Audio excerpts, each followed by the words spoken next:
Hey, what's up, guys? How we doing? Today, I'm bringing you another 5 90s horror movies you must watch list. This one is anthologies, and I'm gonna leave off the early 90s in the title specifically because these are kind of spread out through the 90s, and one of them actually got released in the year 2000, but this is a pretty good example of how that early 90s feel, even post Scream, was still being produced. A lot of times they were being dumped on cable and released direct to video, but they still very much were being made. One good example of that is our first one. It is Campfire Tales. This is direct to video. I want to say it was released in probably 98. I probably should look that up. I will, and I'll write it down here. But anyway, this is definitely post Scream. The reason that is so evident is because of the pull quote on this that says, "In the tradition of Scream, and I know what you did last summer," but that is pure marketing because this is obviously an early 90s production that got released later. That is just speculation, but this has a lot of familiar faces. You can see Amy Smart, Ron Livingston, Christine Taylor, James Marsden. So I kind of want to bet that this sat on a shelf, and once they all got famous, Scream came out, they released it, tried to sell it as a 90s teen horror movie, but it's very much early 90s. Basically what this is exactly what the title says. This is Campfire Tales. That might hurt it for some people because these stories are nothing new. They're all things you've probably heard. The perfect example of that is the opening segment, which is the hook man. Two kids are making out. The radio says somebody escaped. They have a hook hand, and they find a hook hand in their door later. That's what we're working with. All these old classic campfire stories and urban legends put to film actually has a very strong made for TV movie feel to it that I love. And again, has a lot of familiar faces in it. It's pretty good stuff in my opinion. All right, next is one a lot more people will be familiar with, but it has to be on this list. It is Tales from the Dark Side, the movie. This is known to a lot of people as the spiritual third installment of Creepshow, and that fits perfectly. The only thing this is really missing is the creep, the comic book animation, and the red and blue lighting. If it had all those things, this would 100% be Creepshow 3. Also with the screenplay by George A. Romero, this is a incredibly fun anthology. It's got everything you want. It's got a story about a mummy. It's got a great segment about a cat who is tormenting a hitman hired to kill it, and a crazy creature feature kind of story at the end, and a cool wraparound. It's got everything. If it was in the Creepshow franchise, it would be the most on par with the original in my opinion. Over 2 and especially 3. Great stuff. If you haven't seen it, definitely go watch it. Number 3 is Body Bags. This is one I feel like has gotten popularity since Scream Factory released it. It is John Carpenter and Tobe Hooper directing an anthology with John Carpenter playing the kind of horror host in the wraparound segments. This was actually a pilot for Showtime's attempt to make their own Tales from the Crypt, and Scream Factory has just kind of released it as a movie because it fits the runtime. But you can 100% see that this is a late night cable TV kind of thing that you would have seen back in the 90s. It's got that production value. 100% the standout segment in this is the first one, Gas Station. It's a great little slasher directed by John Carpenter, and it has the novelty of being tied to Halloween because it takes place in Haddonfield. So that's always cool. I don't think anybody would argue that that's pretty awesome. The other segments, Hair and The Eye, are not as good, but they're still fun. And the wraparound segment with Carpenter is great.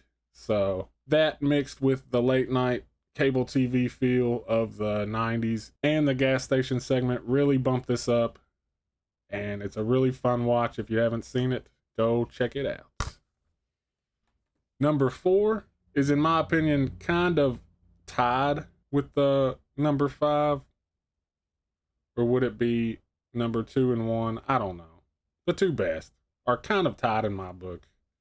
And it was kind of hard to figure out which to put at number 1, but 1 gets a lot less attention, so I chose it for number 1. But number 2 or number 4, whichever way you want to go, is Tales from the Hood. This is a movie that I somehow managed to get recorded onto a VHS when I was a kid, and I used to watch it all the time. I would just throw it on.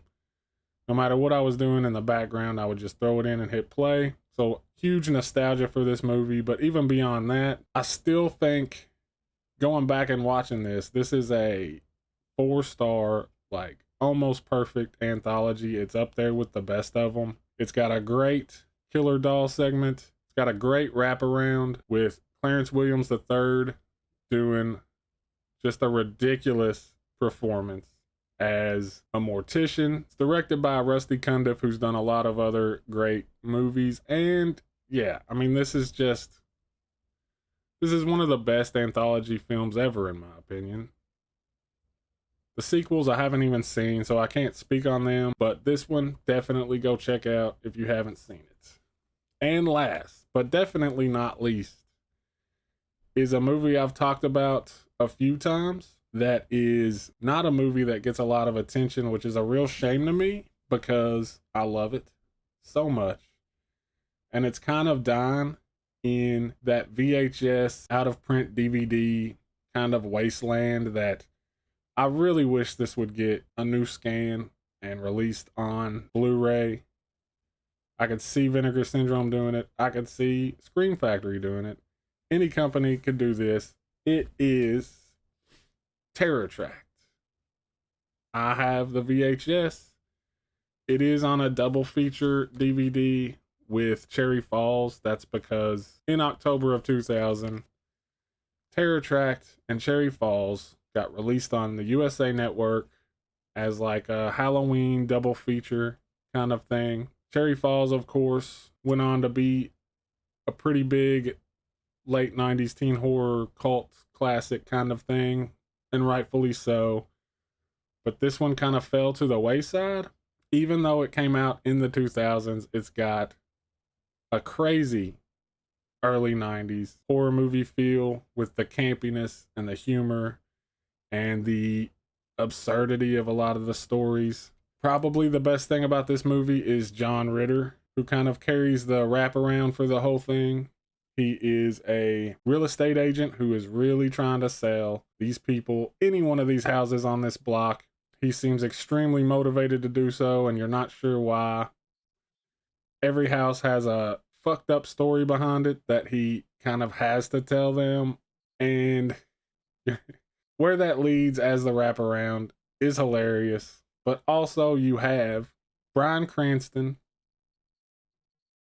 fighting a monkey, which is amazing. That segment also has a cameo role from Buff Bagwell, which is great.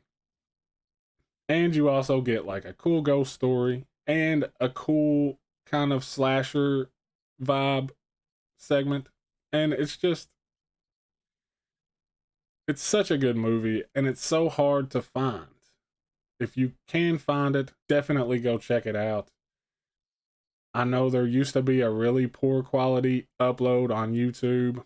That DVD is floating around, which is way too expensive for me to suggest buying it. And if you have a VCR, you can find the VHS pretty cheap.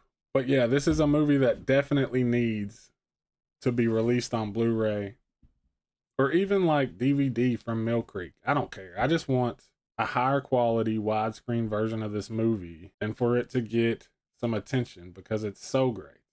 But yeah, that is my list of 5 90s horror anthologies you must watch. I hope you got something out of it, or maybe you just wanted to hear somebody talk about these movies that you love as well, whichever. I hope you enjoyed it. But yeah, thanks for watching, and until next time.